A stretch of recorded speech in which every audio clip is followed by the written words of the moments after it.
இன்னைக்கு இந்த வீடியோவில் என்ன பார்க்க போகிறேன்னா ஒரு சிம்பிள் அண்டு ஃபாஸ்ட்டாக செய்கிற ஒரு பேச்சுலர்ஸுக்கெல்லாம் அதுக்கப்புறம் சின்ன பிள்ளைகளுக்கெல்லாம் ரொம்ப பிடிக்கும். வீட்டில் இட்லி மாவு தோசை எதுவும் இல்லைன்னா சட்டுன்னு செய்கிற ஒரு டிஃபன் ஐட்டம் பார்த்துடலாம் வாங்க. இதுக்கு தேவையான பொருட்கள் வந்துட்டு நிலக்கடலை, அதுக்கப்புறம் கொஞ்சம் பொரிக்கடலை, வத்தப்பொடி, மஞ்சத்தூள், கொஞ்சம் உப்பு, அதுக்கப்புறம் வெங்காயம். ஒரு பல்லாரி வெங்காயம் எடுத்துக்கோங்க. வெங்காயம் நிறைய போட்டால் நல்லா தான் இருக்கும். ஒரு பல்லாரி வெங்காயம், ஒரு தக்காளி, 2 பச்சை மிளகாய், கொஞ்சம் மல்லி இலை. மெயினான பொருள் என்னன்னு பார்த்தீங்கன்னா பொரியை வச்சு தான் நம்ம பொரியை வச்சு ஒரு டிஃபன் ஐட்டம் பொரி வச்சு மசாலான்னு சொல்லிக்கிடலாம், பொரி தாளிப்புன்னு சொல்லிக்கிடலாம். இது கன்னடத்தில் பேர் வந்துட்டு மண்டக்கி உசளி அப்படின்னு சொல்லுவாங்க. இது கர்நாடகாவில் ஒரு டிஃபன் ஐட்டமாகவே சாப்பிட்ற ஒரு பொருள். நல்லாயிருக்கும். நம்ம எப்போவாவது ஒரு தடவை செஞ்சு பிள்ளைகளுக்கு கொடுக்கலாம். ட்ரை பண்ணி பாருங்கள், எல்லாருக்கும் ரொம்ப பிடிக்கும். ஃபஸ்ட்டு இந்த பொரியில் வந்துட்டு தண்ணி ஊற்றி நல்லா கொஞ்சம் வாஷ் பண்ணிடலாம். நல்லா பிழிஞ்சிட்டு எடுத்து வச்சுக்கணும். இப்போ வாணலியில் 2 ஸ்பூன் அளவுக்கு எண்ணெய் ஊற்றிக்கோங்க. கொஞ்சம் கடுகு, அதுக்கப்புறம் இந்த நிலக்கடலை எடுத்து வச்சுருக்கோம் இல்லையா, நிலக்கடலையை போட்டுக்கோங்க. நல்லா பொரிஞ்சு வந்ததுக்கு பிறகு அது நல்லா கிறிஸ்பியாக ஆகணும். அந்த அளவுக்கு வந்ததுக்கு பிறகு நல்லாயிருக்கும். நான் கொஞ்சம் எடுத்திருக்கேன், நீங்கள் நிறைய போட்டுக்கோங்க. எவ்வளோ போடுறோமோ அவ்வளோ டேஸ்ட்டாக இருக்கும். அதுக்கப்புறம் வெங்காயம் ஒரு சிம்பிளாக செஞ்சிடலாம். சட்டுன்னு செய்கிற ஒரு 5 நிமிஷத்தில் குக்கர் ரெடி ஆகிடும். எல்லா பொருட்களும் பொரி மட்டும் உங்ககிட்ட இருந்தால் போதும், 5 நிமிஷத்தில் ரெடி பண்ணிடலாம். இப்போ வெங்காயம் போட்டுட்டோம். இப்போது அதுலேயே தக்காளி போட்டுக்கலாம். ஒரு தக்காளி, 2 பச்சை மிளகாய் போட்டுட்டு நல்லா வதக்கிடுங்க. அவ்வளோதான். தக்காளி கொஞ்சம் ஸ்மாஷ் ஆனதுக்கு பிறகு வெங்காயம் நல்லா வதங்கி வந்துடும். தக்காளி நல்லா கொஞ்சம் சாஃப்டாக நல்லா வதங்கி வரும்போது நம்ம பொரியை தூக்கி உள்ளே போட்டுற வேண்டியதான். பாருங்கள் வந்துட்டு இப்போ டேஸ்ட்டுக்கு கொஞ்சம் உப்பு போட்டுக்கணும். உப்பு போட்டால் சீக்கிரம் நம்மளுக்கு வதங்கிடும். உங்களுக்கு தேவையான அளவுக்கு உப்பு போட்டுக்கோங்க.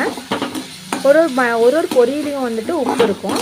அதை கொஞ்சம் வாயில் போட்டு டேஸ்ட் பண்ணி பாருங்கள். அதில் உப்பு இருந்துச்சுன்னா அதுக்கு தகுந்தபடி நீங்கள் உப்பு போட்டுக்கோங்க. இந்த உப்பு எனக்கு சப்புன்னு தான் இருந்துச்சு, அதனால் நான் கொஞ்சம் எடுத்திருக்கேன். பொரிக்கு எங்களுக்கு தகுந்த அளவுக்கு நான் உப்பு எடுத்திருக்கேன். அந்த பொரியை வச்சு தான் நீங்கள் கன்சிடர் பண்ண முடியும் எவ்வளோ உப்பு போடணும் அப்படின்ட்டு. பொரியை கொஞ்சம் டேஸ்ட் பார்த்துக்கோங்க.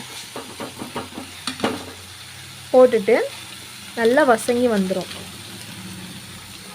இந்த ஸ்டேஜில் வத்தப்பொடி, கொஞ்சம் நம்ம காரத்துக்கு தகுந்த மாதிரி வத்தப்பொடி, அதுக்கப்புறம் மஞ்சத்தூள்.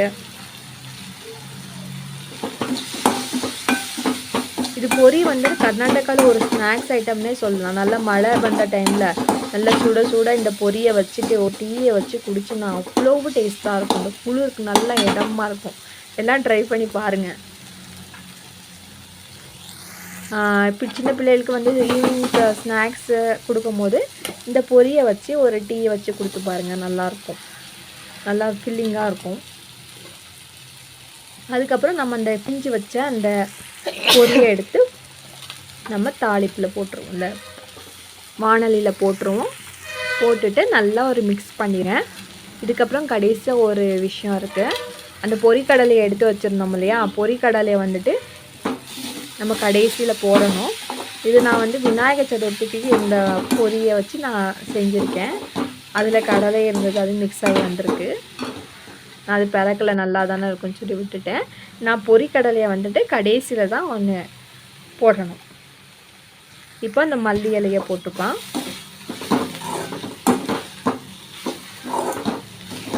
போட்டு நல்லா மிக்ஸ் பண்ணிடணும்.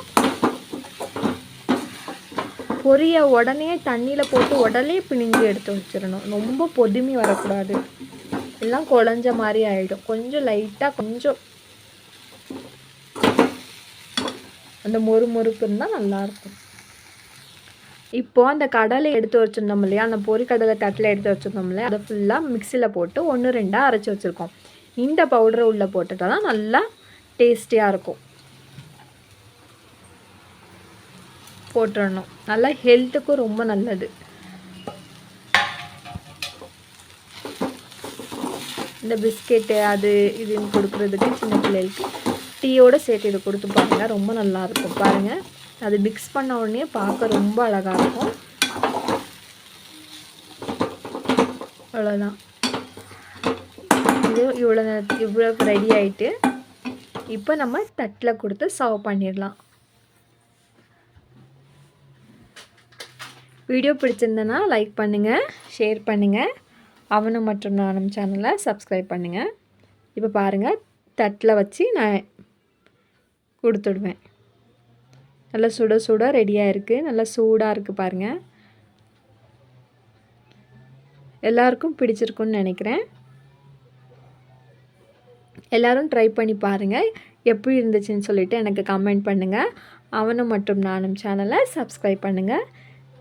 நிறைய பேர் வீடியோஸ் பார்க்குறீங்க. சப்ஸ்கிரைப் பண்ணி பாருங்கள். எல்லாருக்குமே ரொம்ப நன்றி.